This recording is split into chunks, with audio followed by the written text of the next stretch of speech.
que está en relación con el sistema vascular. Para poder evaluar semiológicamente el corazón, es necesario que ustedes repasen la anatomía y fundamentalmente la fisiología del corazón. ¿Por qué? Porque ustedes tienen que ir a tomar en cuenta todos los aspectos anatomofisiológicos normales para poder entender todo lo que va a ocurrir dentro de lo que es la función del corazón. Y hay que poner en práctica algo que es muy importante, que está relacionado con la fisiología y lo que es la conducción en el corazón. Entonces, para esto, chicos, ustedes tienen que ir a estudiar todas las características anatómicas y fisiológicas del corazón, porque lo que yo voy a orientarles el día de hoy es bastante grande y es necesario que ustedes pongan mucho énfasis en lo que les he indicado, porque de lo contrario no van a comprender qué es lo que ocurre cuando existen cambios fisiopatológicos que nos desencadenen enfermedad. Entonces, mi recomendación es que vayan a repasar todos estos aspectos que les estoy indicando. Cuando evaluamos corazón, lo primero que vamos a hacer es ir a identificar los síntomas más comunes que van a estar en relación con la parte de la anamnesis. Y estos muchas veces están relacionados también con síntomas que ya los hemos visto en el aparato respiratorio, por ejemplo. Entonces, de estos síntomas, si ustedes se fijan, ustedes ya han tocado lo que es el dolor torácico. Probablemente han hecho el enfoque al inicio de nuestra actividad en relación a lo que es el dolor de origen respiratorio. Pero ahora tienen que ir a identificar todas las características de generación o de cómo se va a originar el dolor de origen cardíaco. Tiene gran importancia porque ustedes tienen que saber diferenciar los tipos de dolor de origen cardíaco y saber hacer una diferenciación diagnóstica con el dolor de origen respiratorio, con el dolor de otras. Su compañera acaba de escribirme, ¿ya? Un instante les ruego, por favor. Voy a contestarle. Entonces,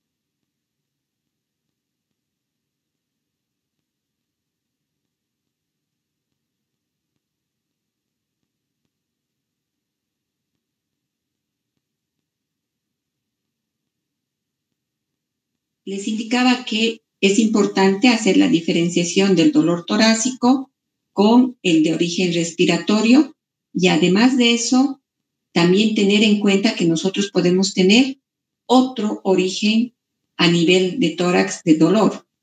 Entonces, sí es importante, en primer lugar, hacer esta diferenciación de lo que es el dolor superficial con el dolor profundo. En el dolor profundo de origen respiratorio, de origen cardíaco. Pero a la vez ustedes tienen que saber también hacer la diferenciación con el dolor a distancia que pueda estar generando este dolor a distancia manifestaciones en relación a la caja torácica. Marco Antonio, ¿usted sabe a qué me estoy refiriendo al hablar de dolor a distancia?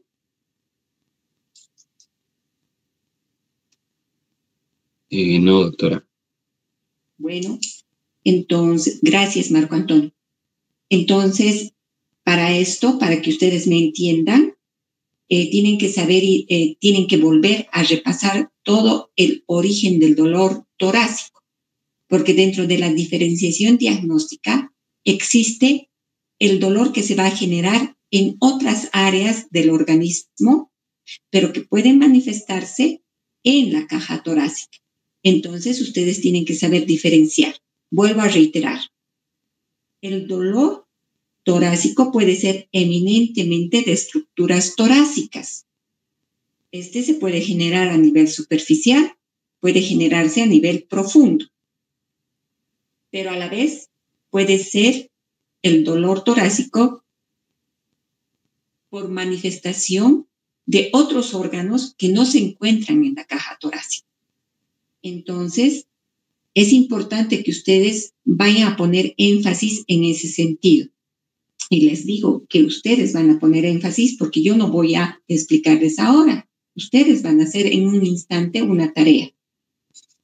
En segundo lugar, tenemos el síntoma disnea, que se les ha explicado y en realidad en teóricas, ¿no? Se ha visto ya tanto seguramente en la esfera cardíaca como en la esfera respiratoria, se ha hablado de este síntoma. Pero de todas maneras es importante que volvamos a repasar porque en relación al enfoque de las manifestaciones cardíacas, tiene alguna característica muy importante la disnea y va a estar siempre asociada con otro tipo de manifestaciones que las vamos a ir a identificar. El síncope es otro síntoma marcado, frecuente, que está en relación con la frecuencia en presentación de acuerdo a lo que dice la medicina basada en evidencia, y ustedes tienen que saber diferenciar de lo que son mareos, vértigo, lipotimia y coma, porque en algún momento se pueden confundir con estos otros síntomas. Por lo tanto, es importante saber cuál es el concepto de síncope para hacer la diferenciación con estos otros síntomas. Vamos a ver palpitaciones. Como ustedes ya saben, el edema también tiene gran importancia como manifestación de patología de corazón. Tenemos a la cianosis, que ya han visto ustedes en el aparato respiratorio, tos y de igual manera hemoptisis. Entonces, acá hay varios síntomas que ya han tocado ustedes y que deberían saber. Lo que vamos a hacer es lo siguiente. Como hicimos en el aparato respiratorio, van a ustedes a identificar el concepto de cada uno de estos síntomas, van a ir a buscar las características que deben tener en cuenta cuando vayan a hacer la anamnesis de cada uno de estos síntomas y van a poner las causas. Aclararles que cuando estén hablando de síncope, también tienen que poner qué significa mareo, vértigo, lipotimia y coma, y hacer una identificación de todas las características que van a ir a determinar en el interrogatorio y causas de coma, lipotimia, vértigo, mareos y de síncope, para que nunca se olviden cuál es la diferencia en cada uno de estos criterios. Es decir, van a hacer ustedes lo que hicieron en un inicio en la actividad del aparato respiratorio, un mapa conceptual. Pero les aclaro, dolor torácico es grande, es marcado lo que tienen que ir a identificar. Si vamos a hablar solamente de dolor torácico, vuelvo a reiterarles, ustedes tienen que saber identificar de acuerdo al tipo, que puede ser superficial, profundo y de origen extratorácico. Y de acuerdo a eso, ustedes tienen que ir identificando las características relacionadas con el dolor superficial, con el dolor profundo y extratorácico, para luego quedarse con el dolor que nos interesa, que es eminentemente de la estructura cardiovascular. Bueno, ¿les ha quedado claro, chicos, lo que tienen que hacer? Porque esto van a ser como una tarea. ¿Está claro? ¿Alguna duda que tengan?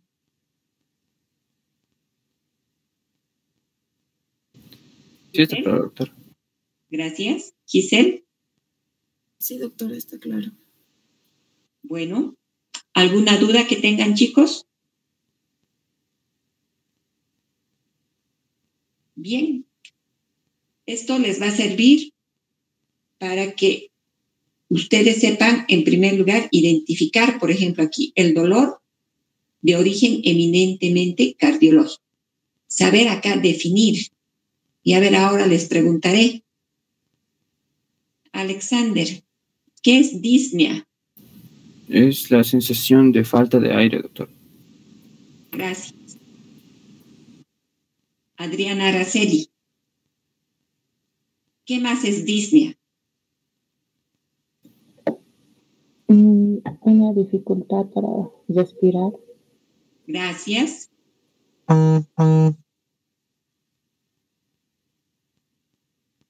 Adriana María, en la clasificación de disnea, ¿qué tipos tenemos?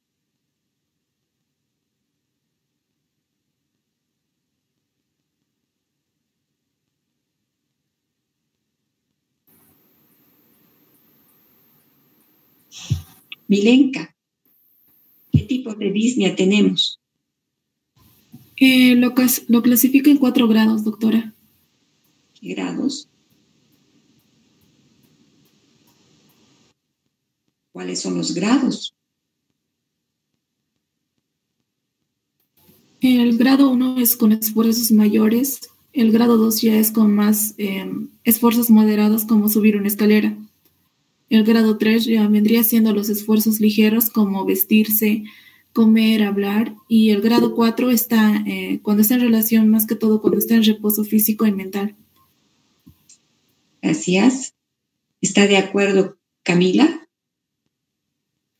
Sí, doctora, pero también hay otra subclasificación. En general se puede clasificar como de esfuerzo, la paroxística, que se desencadena, por ejemplo, por la noche, la nocturna, y la de reposo. Pero también en relación a la postura pueden mencionarse 3 tipos, que son la platipnea, cuando se está en la posición de bipedestación, la ortopnea y la trepopnea. Gracias. Hay 2 tipos de disnea. Una que está relacionada con la posición y otra que está relacionada con la actividad. Solo son 2 tipos de disnea. Vuelvo a repetir, la que está en relación con la posición o disnea posicional o postural y la disnea que es de esfuerzo. ¿Ya? Y a la vez se va a subclasificar. Y eso es lo que tienen que saber. Primero, identificar bien estos 2 aspectos para ya luego ir entrando a lo que han indicado tanto Camila como su compañera Milenka, ¿no?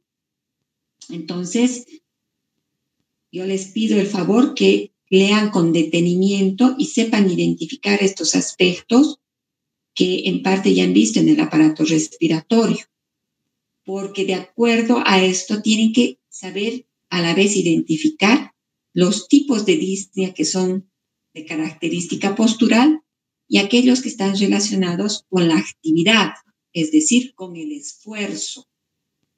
Porque la disnea que es relacionada con la actividad, a la vez les va a, tienen que saber identificar otro tipo de escala. Y eso es necesario que coloquen en el momento de estar haciendo esta identificación de todo lo que es el mapa conceptual. Porque de lo contrario ustedes a veces se confunden y pueden colocar dentro de las causas de manera inadecuada el origen de la disnea. Entonces sí tiene gran importancia. Por eso es que estoy repitiendo.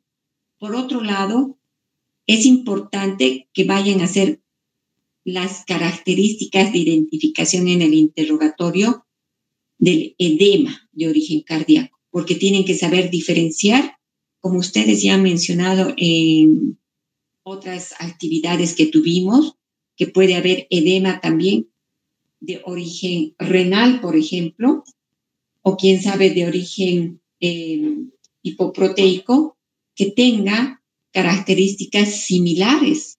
Entonces es importante saber identificar todos los aspectos del edema de origen cardíaco para saber diferenciarlos con estos otros tipos de edema. Por eso es importante esta actividad que les estoy indicando, que cada uno de ustedes va a realizar con más detenimiento para que analicen todos estos síntomas de forma más exhaustiva. Bien. Entonces, teniendo en cuenta estos aspectos, ¿tienen alguna duda o está todo claro de lo que tienen que ir a realizar? Si no hay dudas, pasamos a lo que es el examen del corazón. Y para que nosotros podamos hacer el examen físico del corazón, de igual manera que como hemos hecho en el aparato respiratorio, nosotros vamos a seguir metodología de secuenciación ordenada. La metodología del examen físico va en relación con la inspección, con la palpación, con la percusión y la auscultación. Cabe resaltar que para poder hacer un buen examen del sistema cardiovascular, es importante tener en cuenta y recordar la topografía anatómica de todo lo que corresponde a la proyección del corazón en la superficie anterior del tórax. Entonces, para esto, yo estoy haciendo un resumen para ustedes para que puedan comprender en el momento que vayan a hacer el examen físico, que tiene gran importancia el que sepan identificar el área precordial. La proyección anatómica que tiene el corazón es específicamente sobre el plano anterior del tórax. Este plano anterior que va a tener relación con el examen de corazón va a denominarse área cardíaca o también denominada región precordial. Sus límites están relacionados con un límite superior que va a ir desde el segundo espacio intercostal derecho al segundo espacio intercostal izquierdo. Entonces, es una línea que va a ir del segundo espacio intercostal al derecho al segundo espacio intercostal izquierdo. Ese es su límite superior. El límite inferior va a estar dado por el cuarto espacio intercostal derecho de la línea external, en realidad es desde la línea paresternal hasta el quinto espacio intercostal izquierdo, teniendo en cuenta la línea medio clavicular. El borde derecho tiene límite en el segundo espacio intercostal de la línea paresternal con el cuarto espacio intercostal de la misma línea paresternal. El borde izquierdo está en relación con el segundo espacio intercostal de la línea paresternal izquierda y por debajo va a estar el quinto espacio intercostal teniendo en cuenta la línea medio clavicular. Entonces, ustedes no se van a perder jamás que toda esta es la región cardíaca o también denominada precordial. Recordar que para poder identificar esta área, nosotros vamos a tomar en cuenta los puntos de reparo. Y los puntos de reparo están en relación con la clavícula, con la horquilla supraesternal. Vamos a tener en cuenta todo lo que va a estar en relación con el ángulo de Luis, que se encuentra a este nivel. Es importante que sepamos identificar el apéndice sifoides para que ustedes puedan conjuntamente con la unión del apéndice sifoides con el borde costal saber identificar el ángulo costal o también denominado ángulo de Charpy.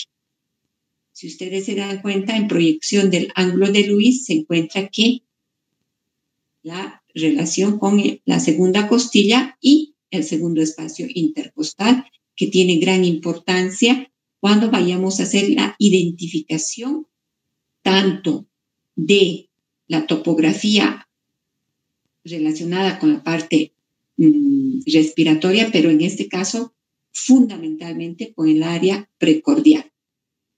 ¿Por qué tiene gran importancia?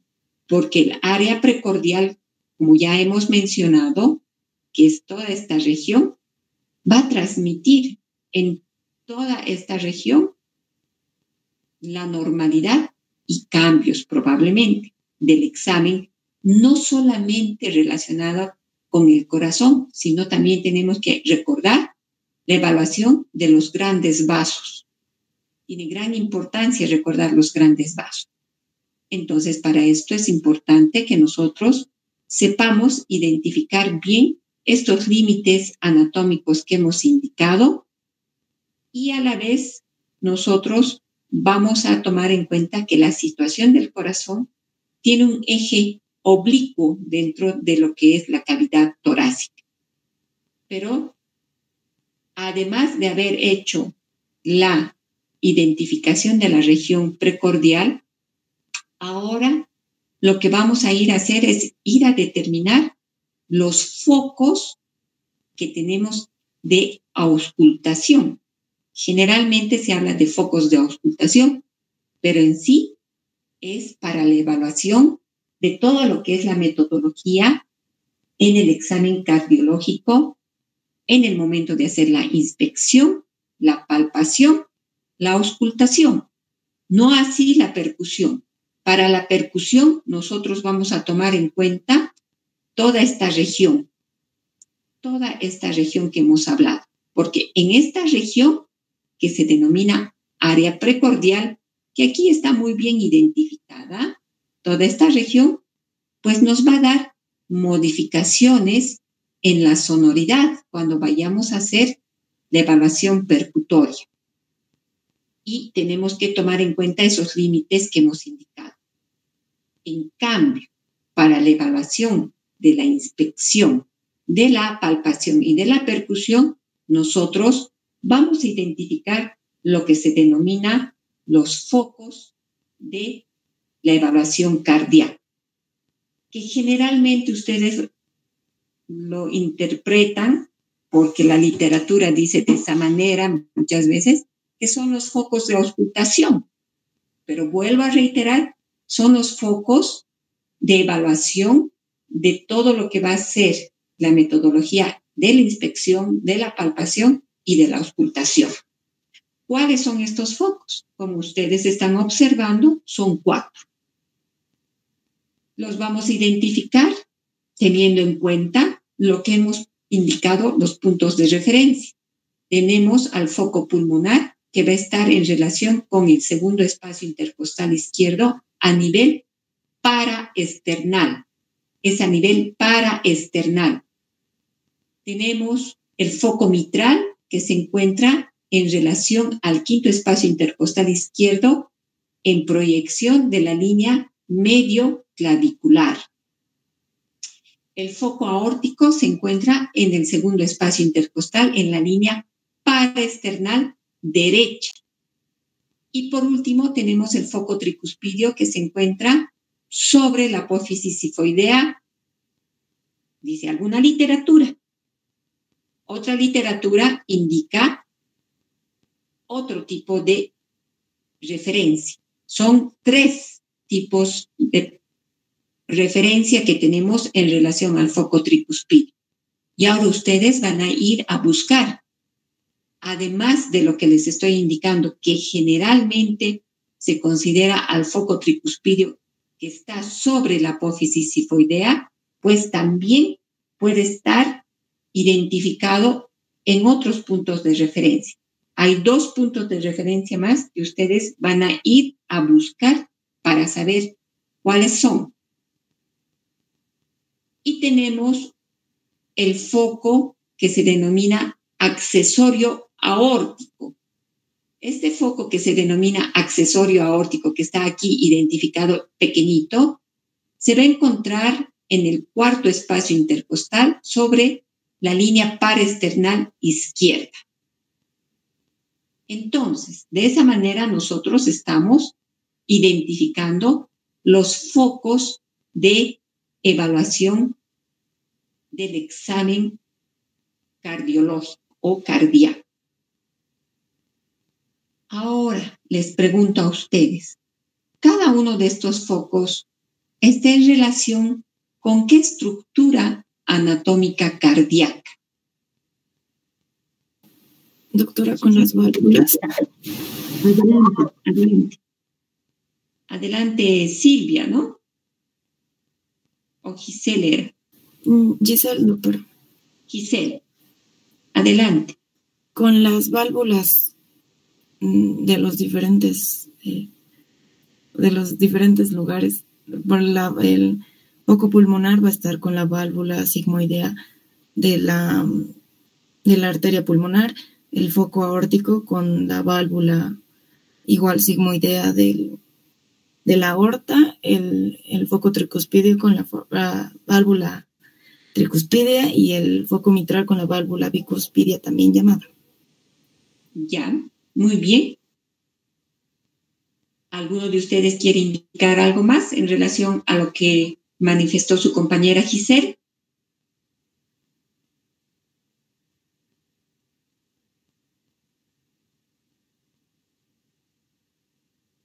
¿Qué más sería, Nidia?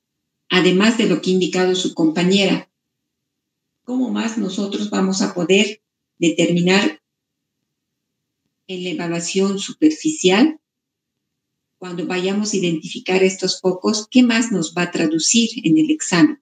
¿Solamente estaría en relación con lo que ha indicado su compañera o existe algunos otros aspectos más que debemos tomar en cuenta en relación a la parte anatómica y funcional?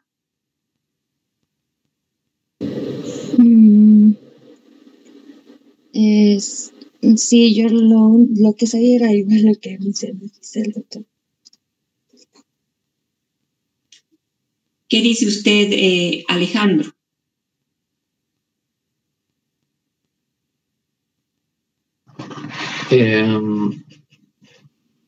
Aparte de lo que mencionó mi compañera, tal vez que con respecto a las válvulas, la pulmonar y la aórtica se encuentran inversas a la auscultación, tal vez.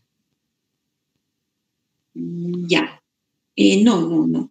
Lo que quiero en este momento es que tengan en mente que la anatomía del corazón, que ustedes imaginen cómo podrían observar en el plano anterior de tórax el corazón.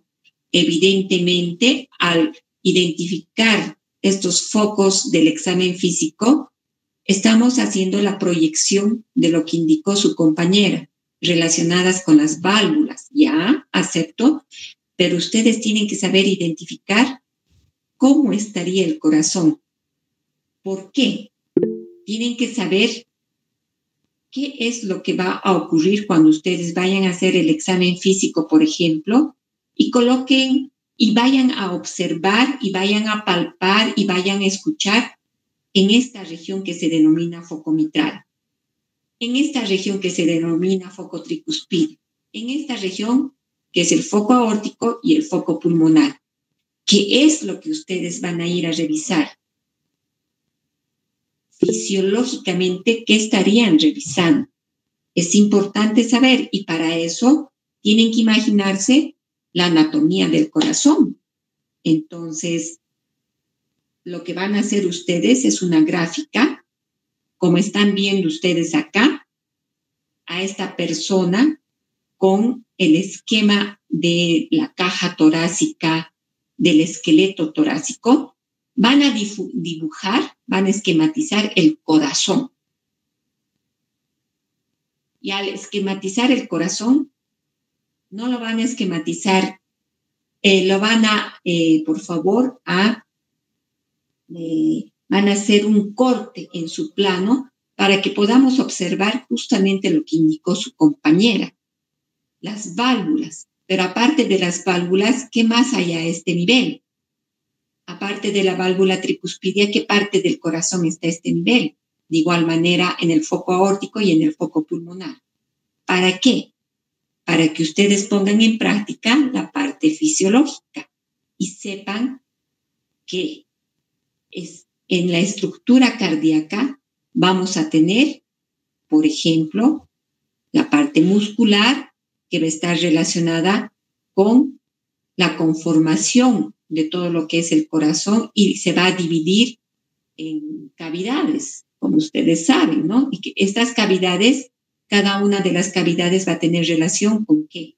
Con cada uno de estos focos, pero a la vez tiene otras estructuras anatómicas y en la parte funcional, pues tiene otro tipo de accionar. Y eso es lo que necesito que vayan a repasar para que puedan entender la parte ya correspondiente a la fisiología, poniendo en práctica en la cara o en el plano anterior del tórax.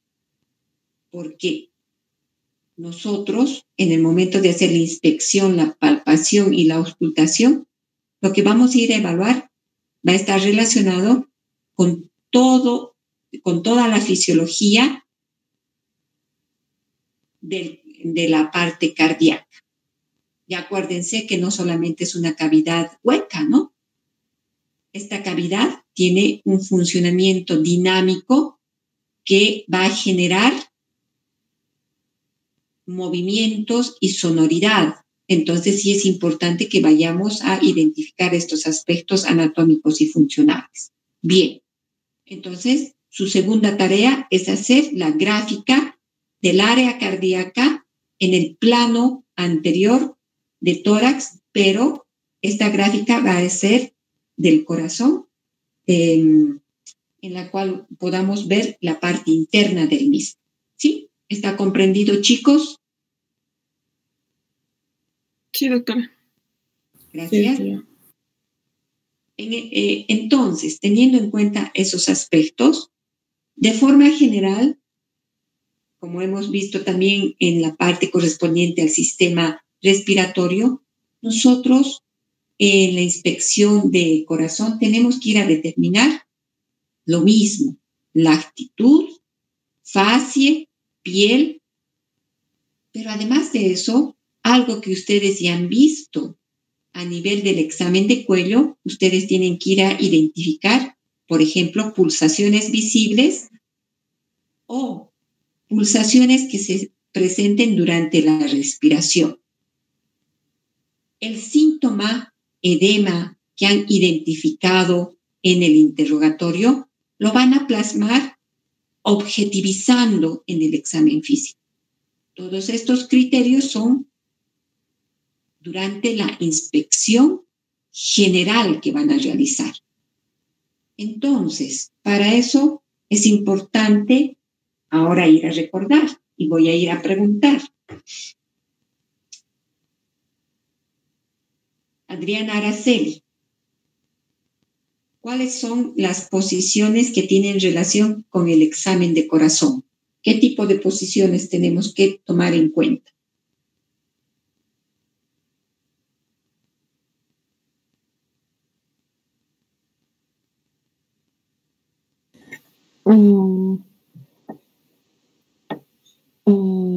Decúbito dorsal, doctora, tal vez. Le cuento que no la escucho. Decúbito dorsal, doctora. Ya. No.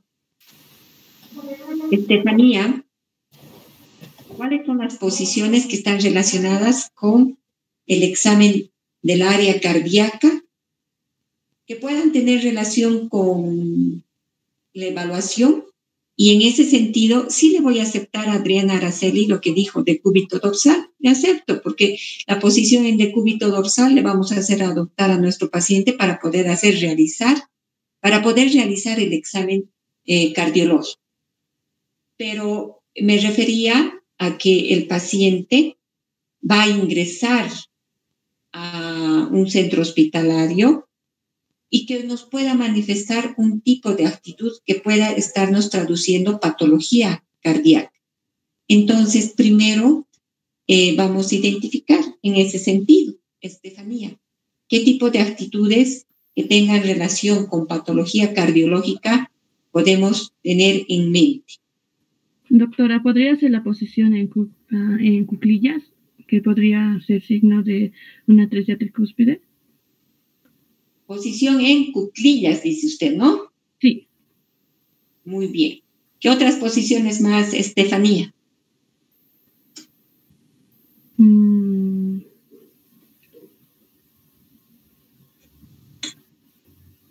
Alejandro, otro tipo de posición o actitud que adopte el paciente. Doctora, puede ser la ortopnea causada por una disnea de origen cardíaco. Posición ortopneica. Giselle. Sí, doctora, también sería la genupectoral o de Beckman, que donde el paciente tendría... ¿O? Beckman. Ya. Muy bien. Solo vamos a mencionar ahora. Gracias, Giselle. Alexander, ¿otra posición? En tropopnea, doctor. ¿Qué posición dijo? Tropopnea, en decúbito lateral. Y una cosa es decúbito lateral, otra cosa es la trepopnea. Tenga cuidado. Si usted va a hablar de trepopnea, no estamos hablando de posición en decúbito lateral. ¿Por qué? Nosotros podemos hacer adoptar la posición en decúbito lateral, ¿sí? Pero eso no significa que sea patológica. Al hablar de trepopnea, ya nos habla de patología. Y vamos a poner como una posición de diferenciación, la trepopnea. Gracias, Alexander. Milenka, otra posición.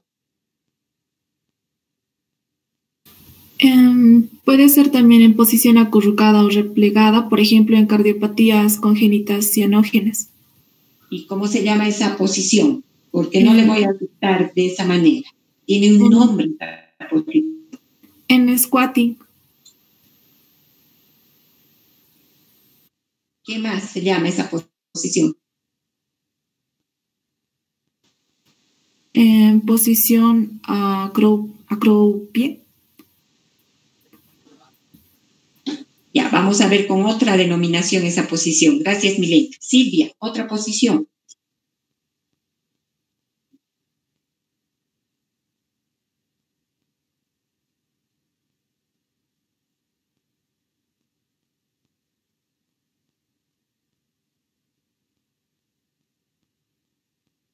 ¿Qué se llama esa posición? No.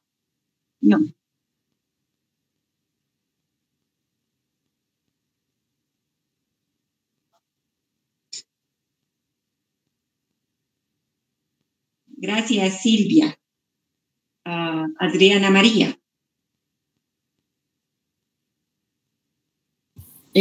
Bueno, podría acotar que cuando hay una angina de pecho, el paciente prefiere estar en una posición de pie o sedente. No. No siempre, Adriana, pero podría ser, está bien. Nidia, otra posición que debamos tomar en cuenta en el examen de la inspección de corazón? Sería el signo de almohadón, doctora, ¿El que es signo? de almohadón, Ya, que es la inclinación del tórax hacia adelante, apoyado en una almohada. ya. Le voy a aceptar. En realidad, ya han dicho, son sinónimos algunas posiciones, pero está muy bien. Marco Antonio, otra posición.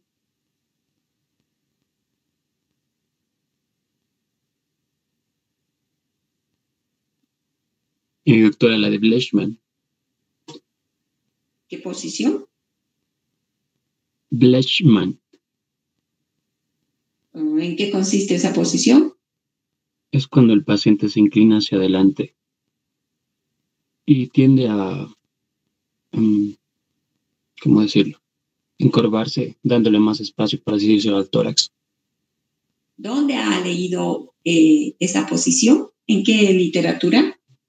Suros, doctora. Ya, porque en Suros está con otro nombre. Por eso me llamó la atención. Gracias, Marco Antonio. Sergio. Ya, doctora, en una insuficiencia cardíaca izquierda vamos a ver que el paciente va a tener problemas al estar en decúbito, entonces siempre va a permanecer parado en posición erguida o bien sentado con los pies colgando. También otra posición puede ser cuando hay una angina de pecho, cuando el paciente permanece inmóvil, va a quedar quieto y la mano izquierda siempre va a estar sobre la parte alta del esternón y le va a apretar. Esas dos posiciones, doctor. Ya. Entonces, una es la posición que ya han indicado por aquí, ortopneica. Ortopneica, ¿ya? Muy bien. Y la otra posición está en relación con la angina que ha indicado una de sus compañeras. Está muy bien, Sergio. Camila, otra posición. Doctora, también podría ser el decúbito dorsal pasivo en un shock cardiogénico. Ya. Bien.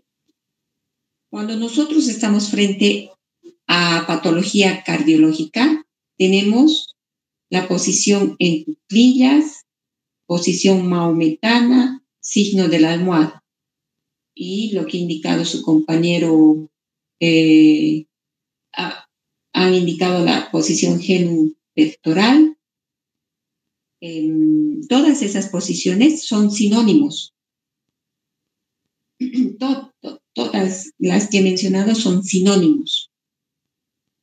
Entonces, tienen que tener cuidado cuando vayan a hacer la evaluación. Todas nos va a indicar la misma posición con diferentes epónimos, pero en sí va a tener relación con una misma causa.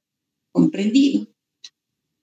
Ha hablado su compañero de la posición ortopneica, dando a la vez la indicación de que el paciente puede estar en sedestación con los pies colgando. Esa es la posición ortopneica. Y tenemos otra posición, también con patología, que han mencionado con el nombre, no he registrado. No he registrado, me van a disculpar. Pero lo que han indicado como trepopnea, van a ir a buscar bien si tiene relación con patología cardiológica. La trepopnea, si tiene relación con la patología cardiológica, por favor. Vuelvo a reiterar. Han hablado de posición ortopneica. Es un tipo de posición.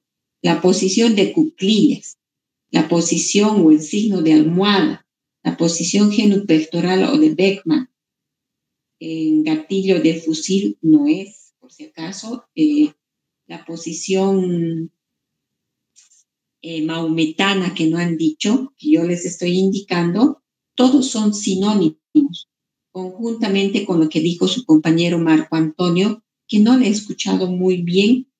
Y ¿me puede repetir, por favor, deletrear el nombre de la persona, de la posición, por favor, Marco Antonio? L-E. Ese, doctora, he buscado y al parecer es el signo de almohada. Es su epónimo, la de Blechman, doctora. Leishman, dijo, ¿no? Leishman. L-E-S-H-M-A. Con B adelante. B-L-E. ¿Puede deletrear, por favor? B-L-E-C-H-M-A-N-N. Leishman. Ya, muy bien. Entonces, esta posición que indica su compañero también es sinónimo. Es sinónimo de lo que acabamos de indicar, de la posición en cuclillas, del signo de la almohada, de la posición genupectoral, de la posición maometana. Son sinónimos y hay que tener cuidado, por favor.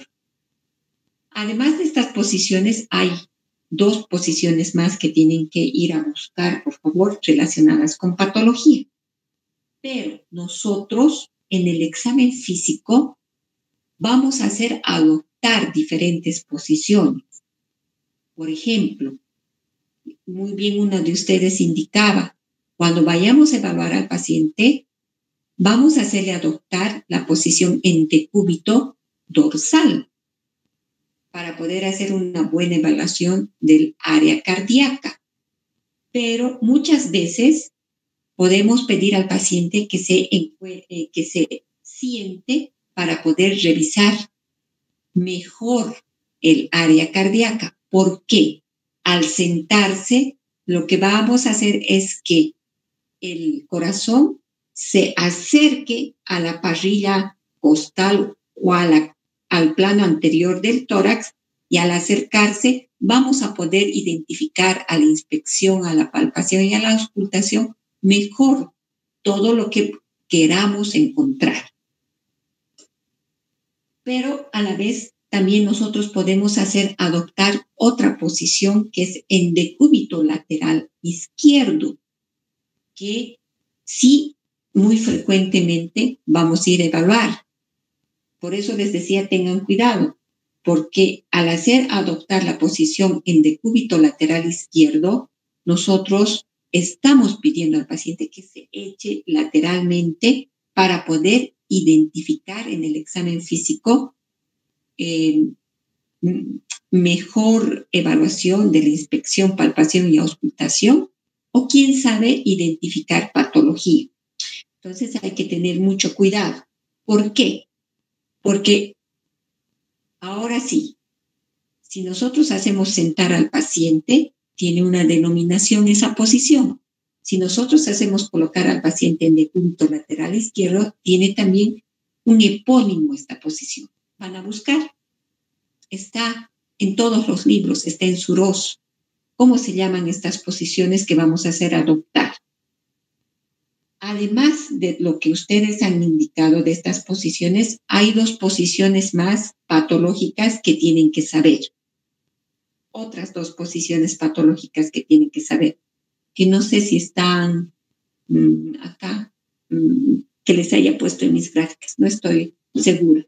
Vamos a ver en un instante estas posiciones. Bueno, espero que hayan comprendido la diferencia de lo que tenemos que hacer. Una cosa es que el paciente ingrese con un tipo de posición. Otra cosa es que nosotros encontramos con una posición que nos está denotando patología. Otra cosa es que nosotros vayamos para hacer el examen físico, colocar en una determinada posición al paciente. Nosotros podemos hacerle poner al paciente en la posición semifauler. ¿Quién sabe en qué consiste la posición semifauler?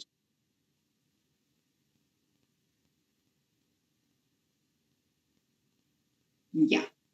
Van a buscar en qué consiste la posición de semifauler, qué es la posición de Pachón, qué es la posición de Harvey, y hay una posición más que quiero que sepan.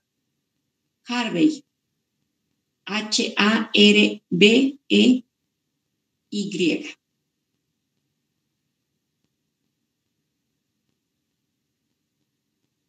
Posición semifauler, posición de Pachón, Harvey, Y hay una más que en un instante me voy a acordar, la otra posición en la cual ustedes van a hacer colocar al paciente o pueden encontrar al paciente. ¿Comprendido? Entonces, todo esto nosotros vamos a ir a identificar en el momento de hacer el examen de la inspección general. La fascia. Acá tenemos varios tipos de fascias, chicos. De igual manera, a ver, comencemos con Camila. Un tipo de fascia de origen cardíaco, Camila. Puede ser la fascia aórtica, que esto se va a caracterizar. Sergio, otra fascia. La fascia abortonada o algo así, no me acuerdo bien, la verdad, pero era cuando el paciente la presenta al despertar. Eso, doctora, sí. Abortagada. Gracias, Sergio. Infantili, otra fascia. Fascia mitral, doctora. Muy bien, gracias. Nidia. Otra fascia.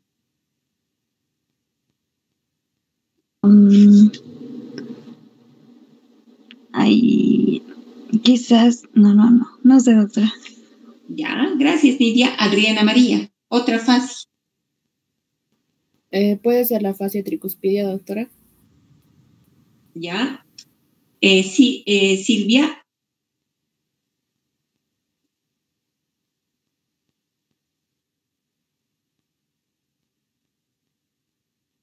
Ya han hablado de la fascia aórtica. Gracias. Milenka.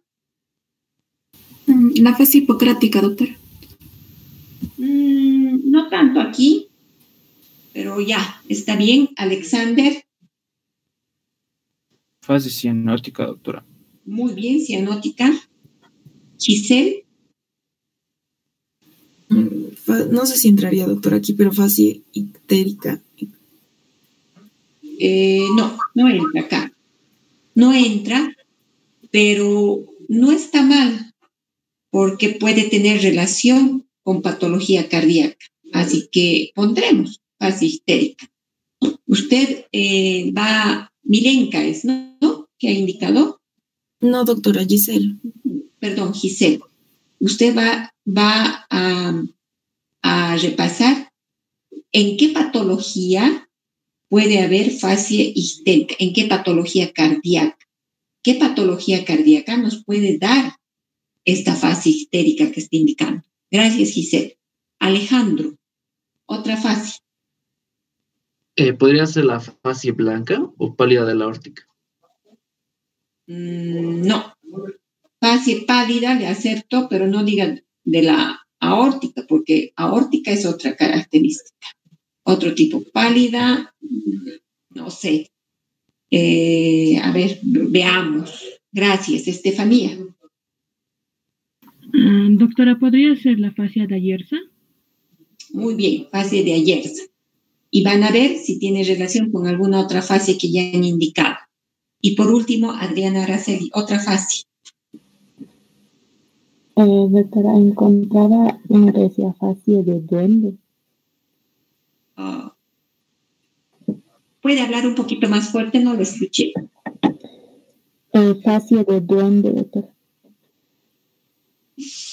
Disculpe, ¿alguno de ustedes le escuchó a su compañera? Si me puede manifestar lo que indicó. Doctora. Dijo fascia de duende, doctora. De duende, ya, gracias, duende. Muy bien. ¿Y las patologías congénitas nos darán algún tipo de fascia en los niños? Bueno, eso también es importante que sepa. Entonces, han indicado varias fascias que probablemente sean algunas, como en las posiciones, sinónimos las que tengan. Ustedes van ahora a hacer también una tarea en relación a esto. Todo es ahora tarea, porque quiero que vayan a estudiar. Entonces, de forma general, en inspección, nosotros, como en todo examen en general que vayamos a identificar, tenemos que ver en primer lugar la actitud que adopta el paciente, la fascia que tiene, porque de acuerdo a esto nosotros ya podemos saber conjuntamente con la sintomatología que nos está indicando cuál puede ser la patología que pueda presentar a nivel del área cardíaca. Tiene gran importancia evaluar la piel. Como ustedes muy bien han indicado, nosotros podemos tener palidez de forma generalizada o a nivel de la fascia o en regiones, por ejemplo, de las manos o pies. Es decir, podemos tener palidez generalizada o que esté localizada. Podemos tener ictericia, como muy bien han indicado ustedes, o cianosis. Pero también es importante identificar cicatrices. ¿Dónde vamos a identificar las cicatrices? En el área precordial. ¿Por qué? ¿Cuál es la importancia de tener cicatrices en área precordial? Las cicatrices nos pueden estar hablando de que esta persona haya podido en algún momento haber sido intervenido quirúrgicamente de alguna patología cardíaca. Por eso tiene gran importancia saber identificar las cicatrices que pueden estar relacionadas con patología cardiológica.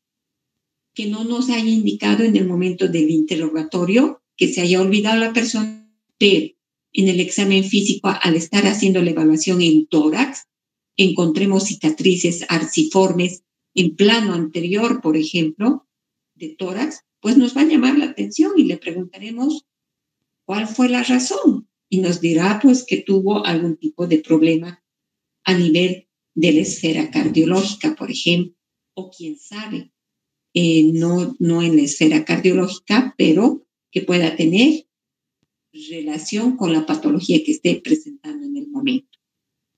Por otro lado, de forma general, vuelvo a reiterar, nosotros tenemos que ir a evaluar las pulsaciones visibles en cuello o durante la respiración. Este punto vamos a volverlo a ver en el momento que identifiquemos la inspección de la esfera cardíaca, porque puede ser que haya transmisión a nivel de los vasos, tanto a nivel aórtico, que se traduzca con manifestaciones en el cuello. Entonces lo vamos a volver a reiterar cuando vayamos a hacer la evaluación de la inspección en corazón, no de forma general. Pero creo que en una gráfica les voy a mostrar en un instante a qué me refiero. Y por último, lo que les indiqué, el edema. Bien, en relación a lo que es la actitud, la fascia, ustedes van a ir a repasar todas las facies y las características de cada una de ellas. Van a repasar porque les voy a volver a preguntar, chicos. Acá solamente estoy colocando esta fascia de este niño que, a ver, ¿qué les llama la atención? Alce la mano el que quiere indicar. En esta fascia, ¿qué nos llama la atención?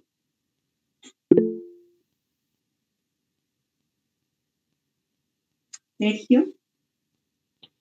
Ya, doctora, sí se puede ver que el paciente, bueno, el niño tiene cianosis en el área entre la nariz y el labio, doctora. ¿Qué se llama esta región, Sergio? Entre la nariz y el labio.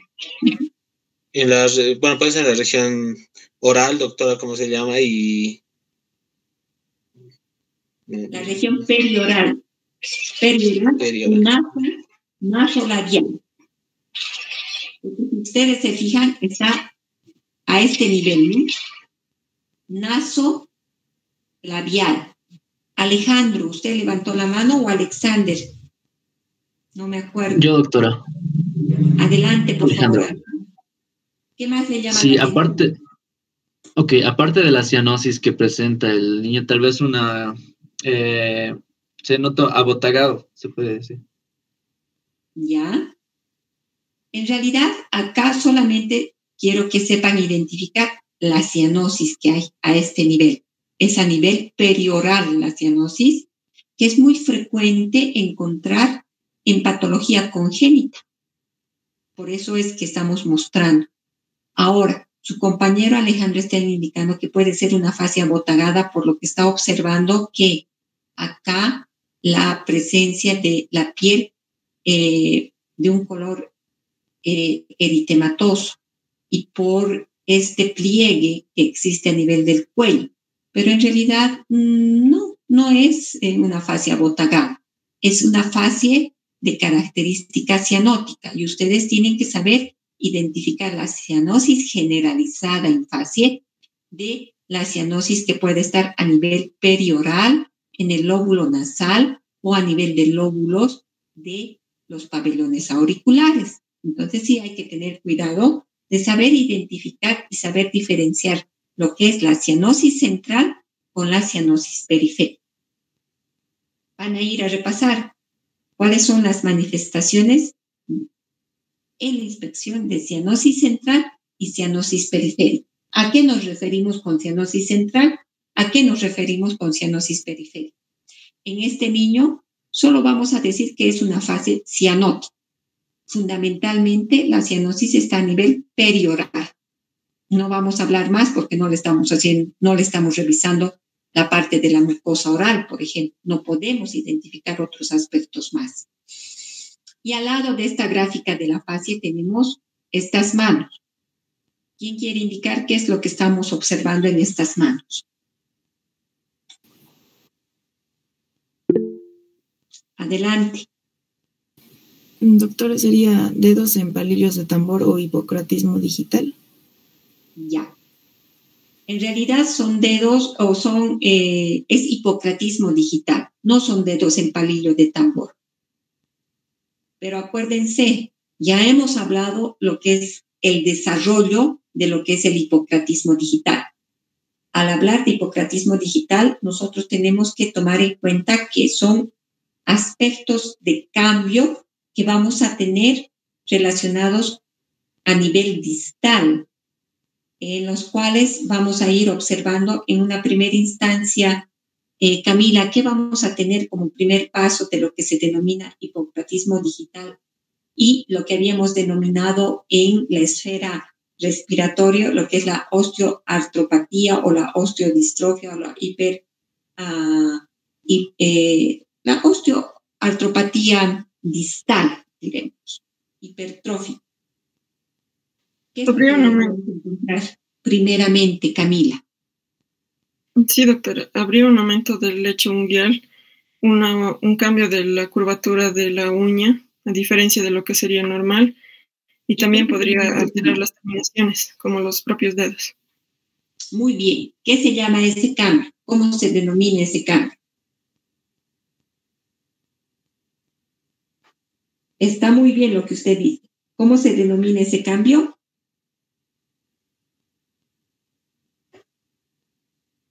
No recuerdo, doctora. ¿Ya?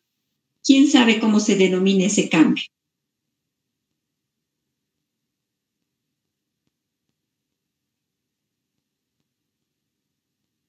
Ese es el primer paso de los cambios que está indicando, de los cambios que vamos a tener hasta llegar a los dedos en palillo de tambor. ¿Cómo se llama ese primer paso, Marco Antonio? No recuerdo, doctora. Milenka. Doctora, ¿podría ser las uñas en cristal de reloj? Muy bien. Este primer paso se denomina uñas convexas o uñas en vitrio de reloj. Uñas en vitrio de reloj o convexas, porque está relacionada con ¿qué? Con ese cambio. Si ustedes tienen, y algo que me he olvidado, tienen que tener reloj para su práctica, por favor. Si ustedes están en este momento con sus relojes, fíjense, los relojes modernos, los relojes actuales, ya no tienen ese tipo de cambio de la convexidad del vidrio.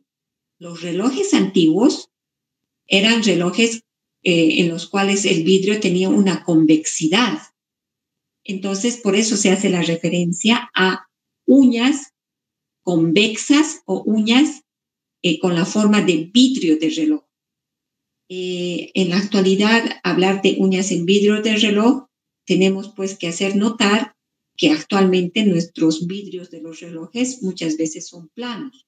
Entonces ustedes también pueden tener la tendencia a confundirse. ¿Son uñas convexas o en vidrio de reloj? Muy bien, ese es el primer paso. ¿Cuál es el siguiente paso dentro de lo que es la osteodistrofia hipertrófica tóxica? Alejandro. Es el hipocratismo. ¿Qué? El hipocratismo. Muy bien, el hipocratismo digital, que se caracteriza por ¿qué?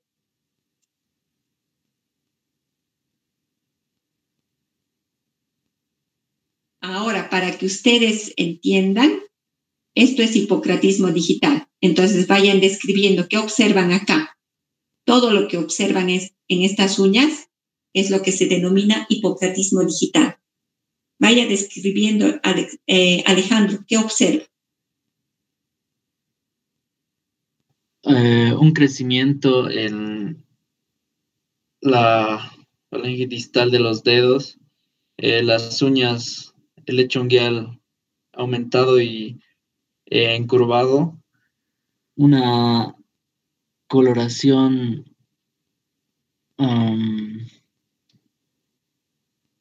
Vea sus uñas y vea cómo están las uñas de esta persona.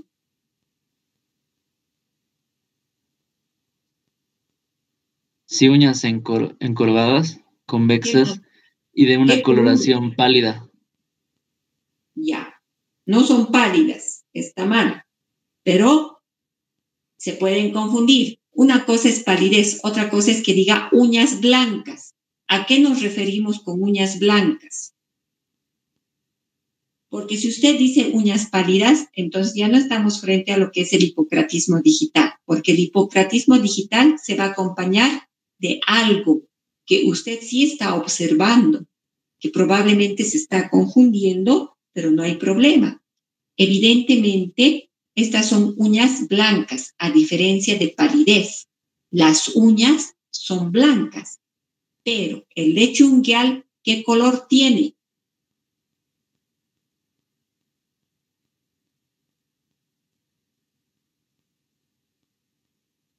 ¿Quién puede decir el lecho unguial qué color tiene?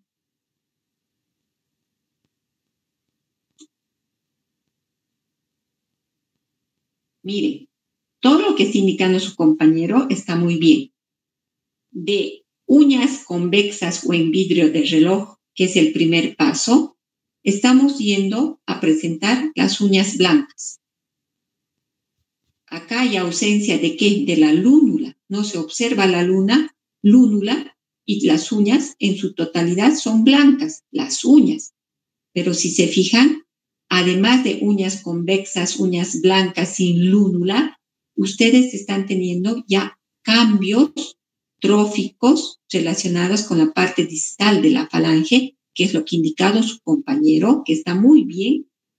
Y cianosis, lecho unguial, acá es el lecho unguial. ¿Qué hay? Cianosis. Por eso no son uñas pálidas, o diré no es palidez, como ha indicado su compañero. Uñas blancas, sí, porque hay ausencia de lúnula y las uñas están blancas, uña. Pero el lecho unguial es cianótico y si ustedes se fijan a este nivel, también hay cianosis.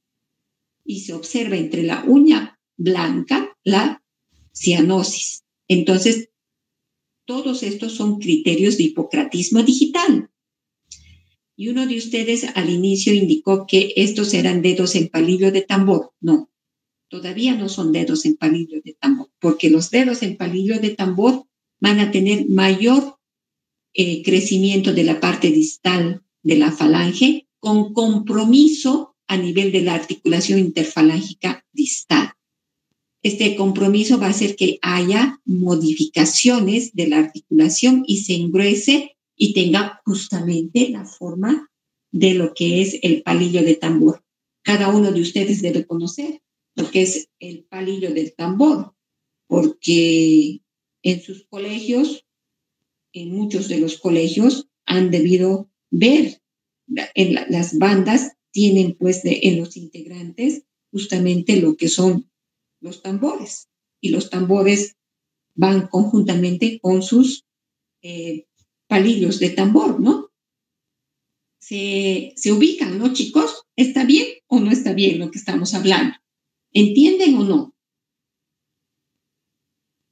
Sí, doctora. Sí, doctora. Ya. Entonces, los 3 pasos relacionados con los cambios a nivel distal de la osteoartropatía hipertrófica tóxica, o también lo que se denomina hipocratismo digital, está en relación con uñas convexas, con el hipocratismo digital propiamente dicho y con los dedos en palillo de tambor. ¿Por qué estoy mencionando? Porque tanto en patología respiratoria como en patología cardíaca, ustedes pueden tener el hipocratismo digital. Y los dedos en palillo de tambor generalmente nos está hablando más de patología cardíaca que de patología respiratoria. Pero no los quiero confundir. Tanto el hipocratismo digital, en la mente tiene que ir siempre patología cardíaca y patología respiratoria. ¿Comprendido? ¿Es así? Bien. ¿Está comprendido? Sí, doctora. Sí, doctor. Sí, doctor. Gracias. Pasamos.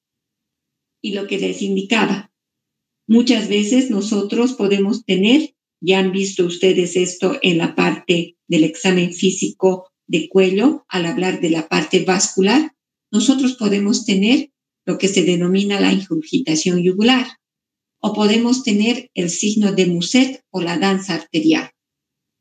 Entonces son manifestaciones de patología cardíaca que se está presentando a nivel de lo que es cuello. Ingurgitación yugular, el signo de Muset y la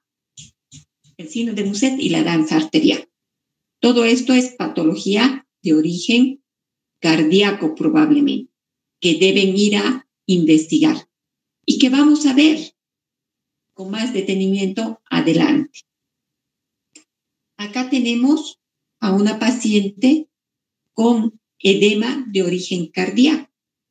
El edema de origen cardíaco lo van a saber identificar, objetivizar en extremidades inferiores. Fíjense, puede ser de esta característica o, miren, ustedes se pueden confundir porque si ven a esta persona, está con edema en extremidades inferiores, en ambas extremidades, pero en relación a este otro edema, este edema es algo rubicundo y cianótico. Y ustedes pueden confundir con patología de otro origen.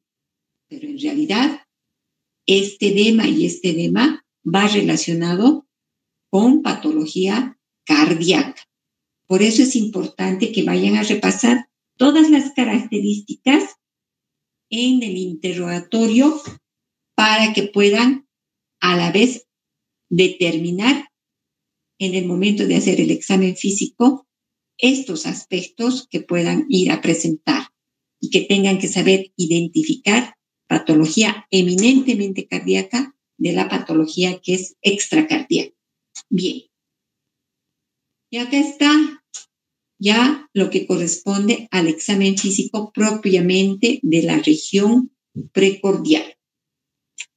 Para hacer el examen físico en la región precordial, nosotros tenemos que tener en primer lugar una buena iluminación.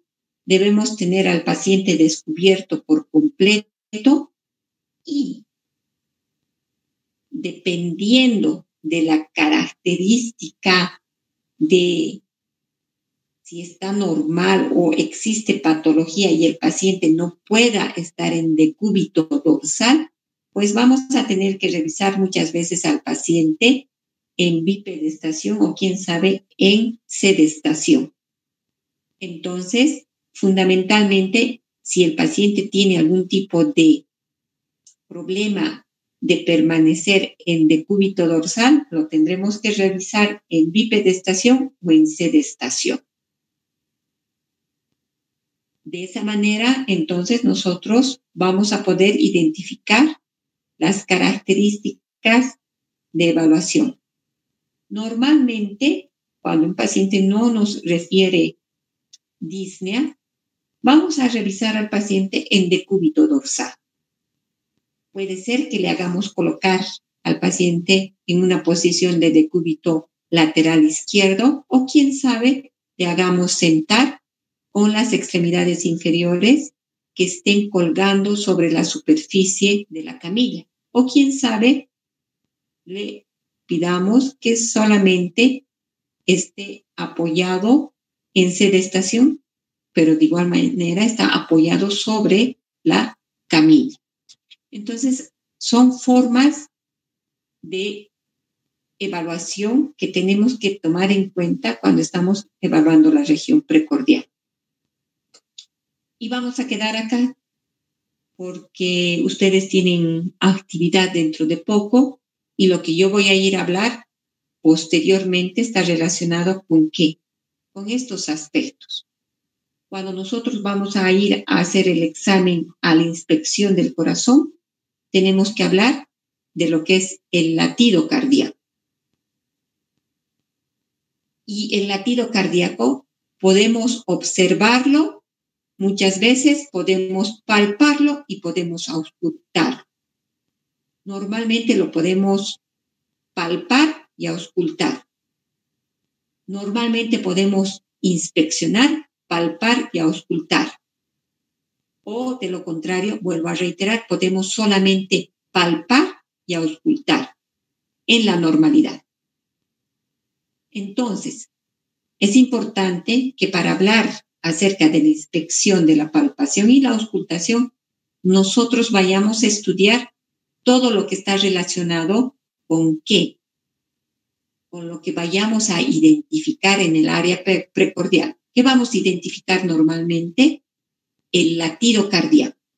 ¿Y qué es el latido cardíaco? Ustedes ahora van a ir a estudiar. ¿A qué me refiero con latido cardíaco? En el latido cardíaco vamos a evaluar la localización, la extensión, la amplitud y la fuerza.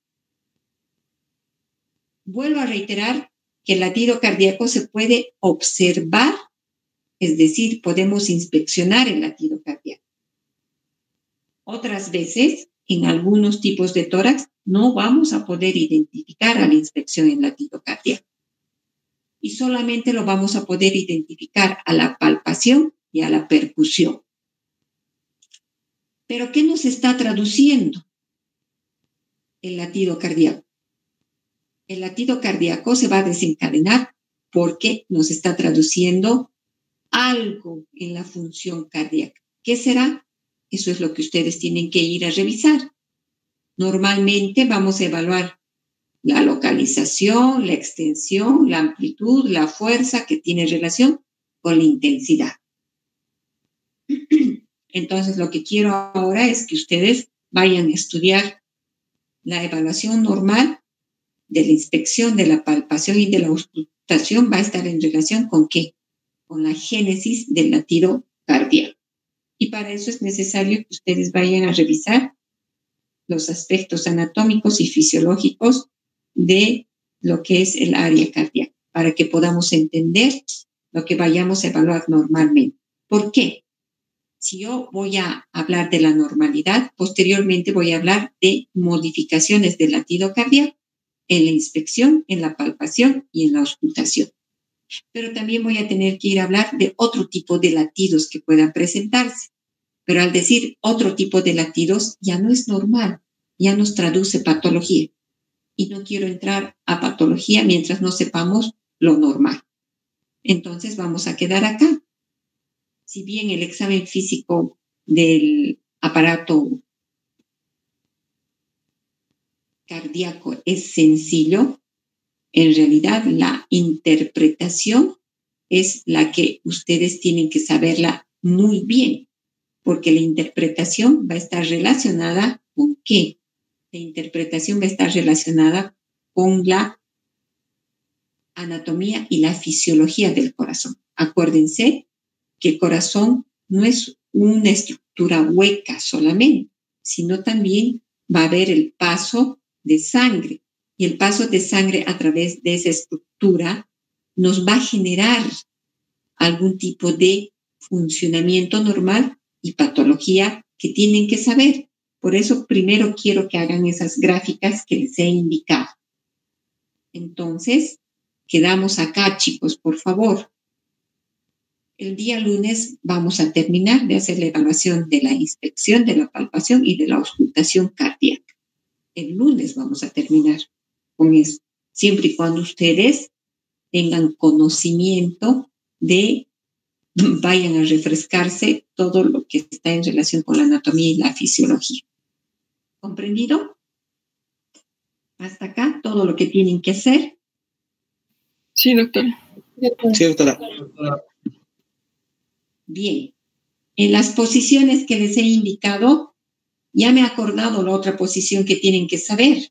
Les había dicho que es la posición de Pachón, la posición de Harvey y la posición de Sims. Sims. S-I-M-S.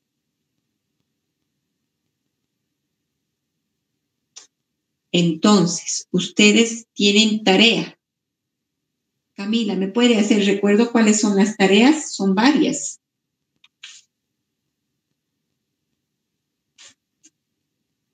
Sí, doctora. Nos dijo que hagamos un mapa mental, un mapa conceptual en realidad sobre los síntomas que había mencionado en la clase, mencionando tanto su concepto, las características en el interrogatorio y las causas. Después nos mencionó que hagamos un gráfico del tórax en su cara anterior, dibujar la localización del corazón, pero en un corte en donde se puedan ver las válvulas, para identificar tanto la parte anatómica primero para poder entender la fisiológica. Y por último nos ha mencionado las 3 posiciones que acabo de mencionar, que debemos describir y definir cómo son, y 2 posiciones también de patología cardíaca que faltaron, así como las fasias congénitas que también mencionó, doctora. Ya. Entonces, para el día lunes, ustedes tienen la siguiente tarea. Identificar los síntomas en un mapa conceptual, hacer gráfico de un tórax, donde van a identificar, como muy bien ha indicado Camila, un corte donde veamos las cavidades del corazón y podamos identificar las 4 cavidades del corazón, por favor. ¿Ya? Van a graficar posiciones patológicas y van a, dentro de las posiciones, van a también a colocar las posiciones que acabo de indicarles. ¿Cuál es la posición de Pachón? ¿Cuál es la posición de Sims? No es de Sims, chicos. Voy a buscar bien. Me estoy confundiendo todavía. No es la posición de Sims. Les voy a poner en un instante en Classroom la posición de Harvey y la otra posición que tienen que saber. Aparte de todas las posiciones que ustedes han indicado, esas 3 posiciones más. Y van a graficar, van a dibujar las diferentes fases que están relacionadas con el aparato cardiológico, con la esfera cardiológica, que han mencionado varias fases, al igual que varias posiciones, pero que las hemos resumido, creo, ¿ya? De igual manera las van a resumir a las fases, por favor. Esa es la tarea que tienen. Yo les voy a poner videos en relación al examen físico del aparato respiratorio. Ustedes, les ruego por favor que bajen el Blaufus. Es un sistema de orientación para poder identificar patología respiratoria en la auscultación, soplos o los ruidos agregados relacionados con estertores, pero también les va a ayudar este sistema Blaufus a identificar soplos de origen cardíaco. Entonces sí es bueno que ustedes bajen. Pueden adquirir el Blaufus. Vayan a buscar, por favor, en el internet. pero yo les voy a colocar una sistemática de videos relacionados con el examen físico del aparato respiratorio y les voy a poner videos en relación a la ingurgitación yugular, a la danza arterial y al signo de Muset, que para el día lunes tienen que saber qué nos está indicando, qué nos traduce cada uno de estos cambios que van a existir en la parte vascular que se van a identificar a nivel de cuello. Bueno, chicos, entonces quedamos acá. ¿Tienen alguna pregunta, alguna duda de lo que tienen que hacer? La tarea va a ser para el día lunes, ¿verdad, doctora? Así es. Son varios puntos, son 4 puntos, 5 puntos, pero ¿por qué estoy indicando que sea para el lunes? Porque es importante que ustedes, no me voy a cansar de reiterar, vayan a leer la fisiología, porque de lo contrario no van a entender por qué nosotros tenemos que ir a identificar el latido cardíaco. ¿Qué es el latido cardíaco? ¿Qué nos traduce el latido cardíaco? No van a saber qué es. Entonces sí es necesario que ustedes vayan, por favor, a estudiar. Por eso he quedado acá, porque he notado que no tienen conocimiento de algunos aspectos fisiológicos y necesito que sepan toda la fisiología. Entonces, para el día lunes, por favor. He revisado lo que han hecho, la tarea que les di el día lunes. Vamos a puntualizar mejor en el viernes, porque sus gráficos de algunos de ustedes son muy...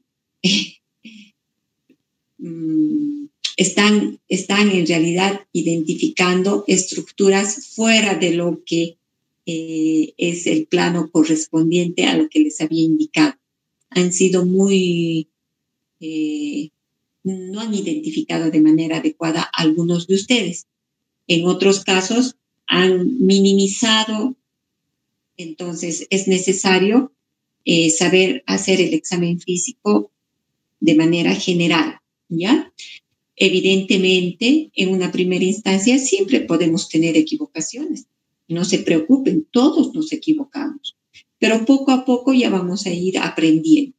Lo fundamental es que esté en la mente todo lo que hemos ido repasando, todo lo que se les ha ido puntualizando. Es importante que tomen en cuenta porque ustedes tienen que ahora poner en práctica todo lo que han ido aprendiendo en este tiempo, con lo que han ido estudiando, con lo que se les ha ido orientando y con lo que van a seguir aprendiendo, van a aplicar de manera adecuada, ¿sí?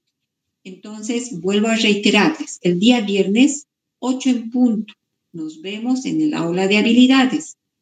Si es que hubiera algún tipo de cambio en el horario, voy a avisar a través del grupo de WhatsApp, pero también a través de su compañera Camila. No se preocupe, cualquier tipo de cambio que haya en relación a la hora. Vamos a ir de 8 a 10:30, como nos han indicado en la actividad que debemos cumplir este viernes. ¿Comprendido? ¿Tienen alguna duda, alguna pregunta, alguna observación más?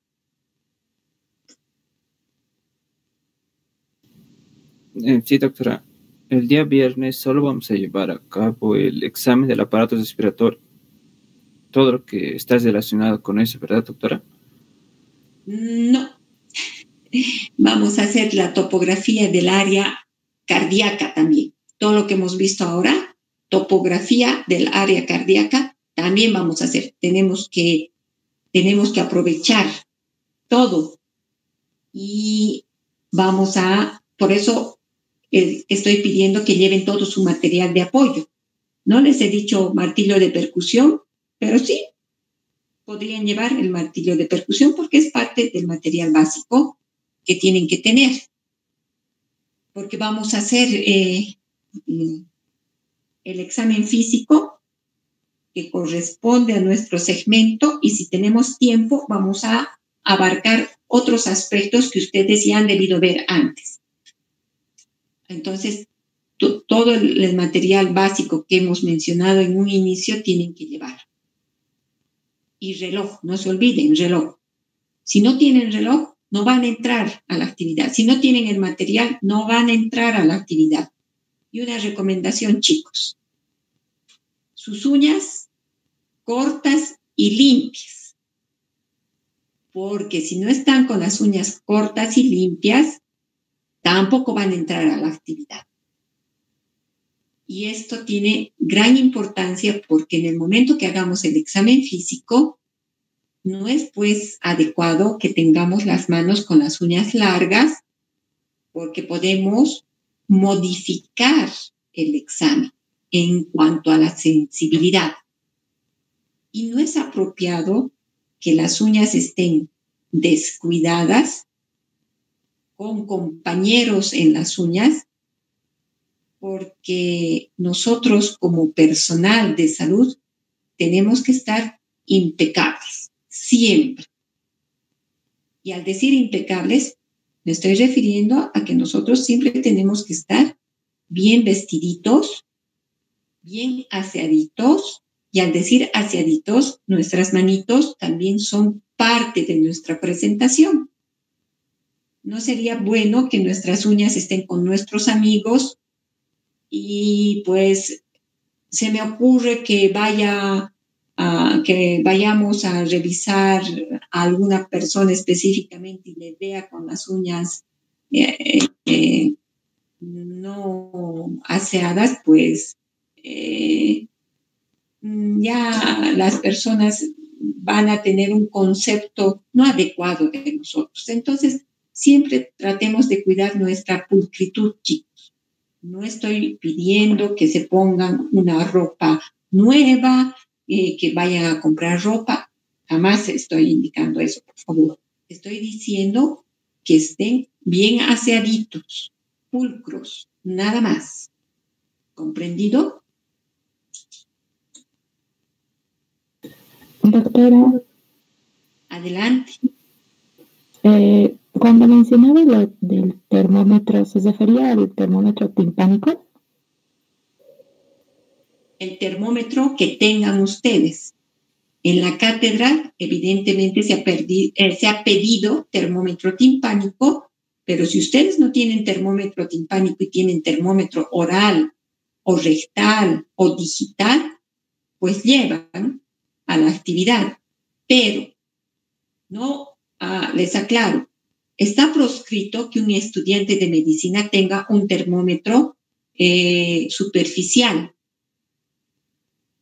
Esos que están utilizando en todos los centros comerciales, en todos los lugares públicos, no sirven para nada, señores estudiantes. Nosotros debemos tener como parte del personal de salud o termómetro oral, que puede ser digital, o el clásico, o termómetro timpánico. Son los únicos termómetros que ustedes deben tener. Evidentemente pueden tener termómetro rectal, ¿por qué no? Y sí tiene gran importancia, pero si tienen rectal, tienen que tener también termómetro oral. ¿Sí? Y si no tienen ninguno de los dos termómetros, ni oral ni rectal, pues tienen que tener el termómetro timpánico. Porque nosotros como parte del, vuelvo a decir, como estudiantes, como parte componente de la esfera de salud, jamás vamos a controlar la temperatura en las superficies corporales, menos la temperatura axilar, les aclaro. Eso está proscrito hace años, de años antes que nazcan ustedes.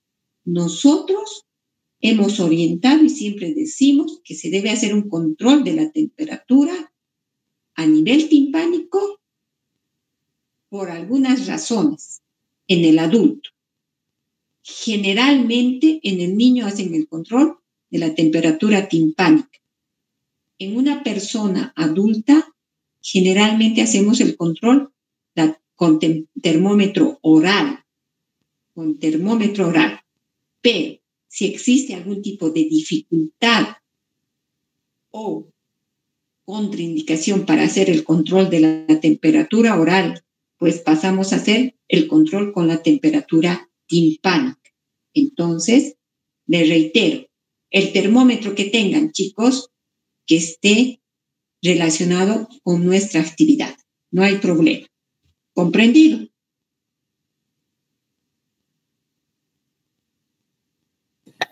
Sí, doctora, gracias. Sí, doctora. ¿Alguna otra observación, duda? Doctora, solo para aclarar, solo con mandil, ¿verdad? Nada de pijama, o tenemos que llevar pijama. Yo no les voy a pedir que vayan con pijama. Les he dicho que estén bien arregladitos, con su ropa pulcra, con ustedes de manera pulcra, no hay problema, pero algo holgaditos, porque van a hacer el examen en quiénes, en ustedes. Ahora, si ustedes quieren ponerse pijama, tampoco me hago problema, porque el pijama es fácil de retirarse. Pero acuérdense, estamos en invierno, es una época un poquito fría, entonces tengan cuidado. Si ustedes quieren, van con pijama. Si ustedes quieren, con una ropa holgada, nada más. Está bien, doctora, gracias. Adelante. ¿Algo más? ¿Está comprendido? Bien, chicos. Nos retiramos entonces para que vayan a hacer su actividad de psicología. Nos vemos el viernes. Cualquier cosa nos comunicamos por WhatsApp. Cualquier tipo de observación que debamos hacer, ¿ya? O duda que tengan aún, manifiestan a través del grupo de WhatsApp. ¿Listo, chicos? Nos vemos el viernes. Hasta luego.